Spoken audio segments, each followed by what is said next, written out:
செங்கல்பட்டு மாவட்டம் மாமல்லபுரத்தில் தமிழக வெற்றிக் கழகம் சார்பில் நடைபெற்ற மகளிர் தின விழாவில் அக்கட்சியின் தலைவர் விஜய் கலந்து கொண்டு பேசினார்.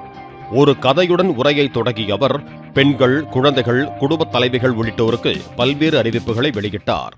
பெண்கள், குழந்தைகள் மற்றும் முதியோர் நலனில் அவர்களின் பாதுகாப்பில் அக்கறை செலுத்துவதே நம் தமிழக வெற்றிக் கழகத்தின் அடிப்படை நிலைப்பாடுகளில் ஒன்று.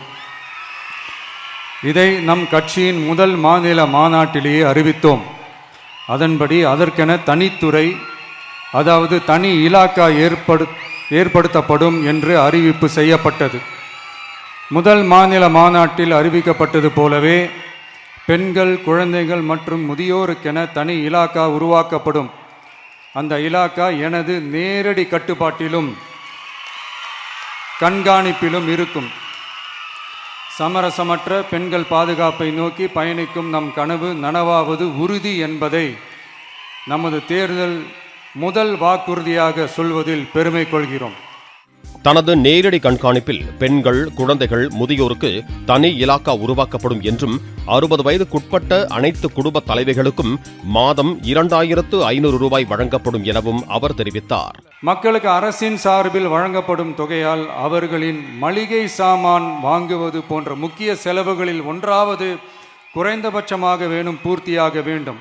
அந்த எண்ணத்தின் அடிப்படையில் யோசித்ததால் நாம் அமைக்க போகும் மக்கள் அரசு இனி 60 வயது வரை உள்ள அனைத்து குடும்ப தலைவிகளுக்கும் மாதம் 2500 ரூபாய் வழங்கப்படும் என்பதை பெருமகிழ்வுடன் அறிவிக்கிறோம். அன்னபூரணி சூப்பர் 6 திட்டத்தின் கீழ் ஒவ்வொரு குடும்பத்திற்கும் கட்டணமில்லா 6 சமையல் எரிவாயு சிலிண்டர்கள் வழங்கப்படும் என்றும், அண்ணன் சீர் திட்டத்தின் கீழ் பெண்களின் திருமணத்திற்கு 1 சவரன் தங்கம், 1 பட்டுச்சேலை வழங்கப்படும் எனவும் விஜய் தெரிவித்தார். சிங்க பெண்கள் மேம்பாட்டு திட்டத்தின் கீழ் மகளிர் சுய உதவி குழுக்களுக்கு 5 லட்சம் ரூபாய் வரை 100% மானியத்துடன் கடன் உதவி வழங்கப்படும் என்றும், தாய் மாமன் தங்க மோதிர திட்டத்தின் கீழ் பிறக்கும் ஒவ்வொரு குழந்தைக்கும் அரசு சார்பில் 1 தங்க மோதிரம் வழங்கப்படும் எனவும் தெரிவித்தார்.